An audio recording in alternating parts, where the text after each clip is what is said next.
नमस्कार, मैं Himanshi Verma news 22 live से।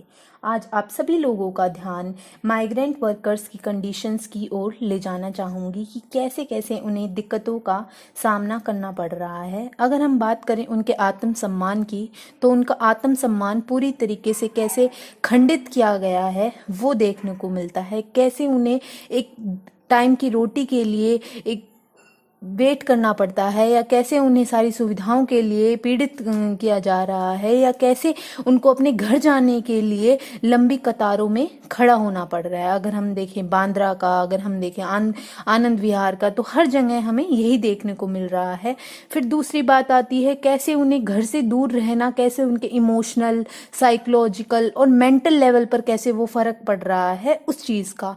और अगर वो इस सब के बाद भी सहन करके किसी गवर्नमेंट के किसी स्कूल में या किसी होटल में या जो भी शेल्टर होम गवर्नमेंट ने बनाए हैं वहाँ रह भी रहे हैं, तो कैसे उनको सोशल बॉयकॉट करा जा रहा है, कैसे उन्हें एक क्रिमिनल की नज़र से देखा जा रहा है, उन पर क्या बीत रही है, उनकी क्या स्थिति है। एक तो घर से दूर, ऊपर से दुनिया के ताने सुनना, नज़र उस तरीके से देखना, उन पर क्या बीत रही है और किस किस तरीके की दिक्कतों का वो सामना कर रहे हैं। और अगर हम उनकी मृत्यु की बात करें तो कैसे वो एक जगह से दूसरी जगह में जाने के लिए उनकी रास्ते में मृत्यु हो रही है, कैसे लोग साइकिलों पर पैदल अपने घर की ओर निकल रहे हैं, अपने घर वालों से मिलने की एक जो आस होती है उसके लिए।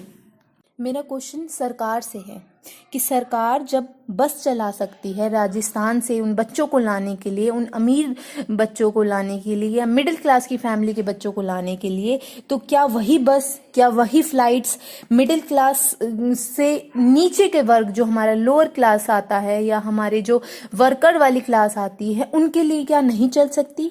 क्या उन्हें शेल्टर होम्स में ही रखा जाना है, या शेल्टर होम्स में वही बुरी कंडीशंस जैसे जेल में रखा जाता है उसी तरीके से रखना है? तो मेरा क्वेश्चन ये सरकार से है। और अगर मैं बात करूं कि सरकार जो इन चीज़ों का दावा कर रही है कि हम उन्हें सारी सर्विसेज प्रोवाइड कर रहे हैं, हम उन्हें पैसे प्रोवाइड कर रहे हैं, पीएम कल्याण योगी फंड जो चला है उसके द्वारा, तो अगर मैं उसकी बात करूं तो वो सिर्फ ऑर्गेनाइज सेक्टर के वर्कर को मिल रहा है।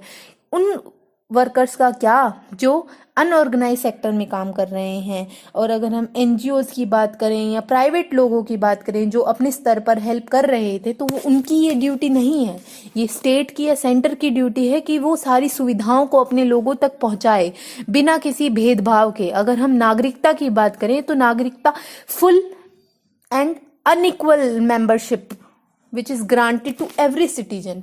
तो बिना किसी भेदभाव के, बिना किसी वर्ग के सारी सुविधाओं का, आखिरी में मैं ये विवाद इसी पॉइंट पर लाकर छोड़ती हूँ कि सरकार उन माइग्रेंट वर्कर्स के लिए क्यों सेम नहीं कर रही? क्यों ऐसा भेदभाव? क्यों ऊंचे वर्ग और नीचे वर्ग में ये भेदभाव? क्यों सारी सर्विसेज प्रोवाइड करने में ये भेदभाव? और यही क्वेश्चन के साथ मैं आज की समाचार समाप्त करती हूँ। आशा है आपका दिन अच्छा बीते।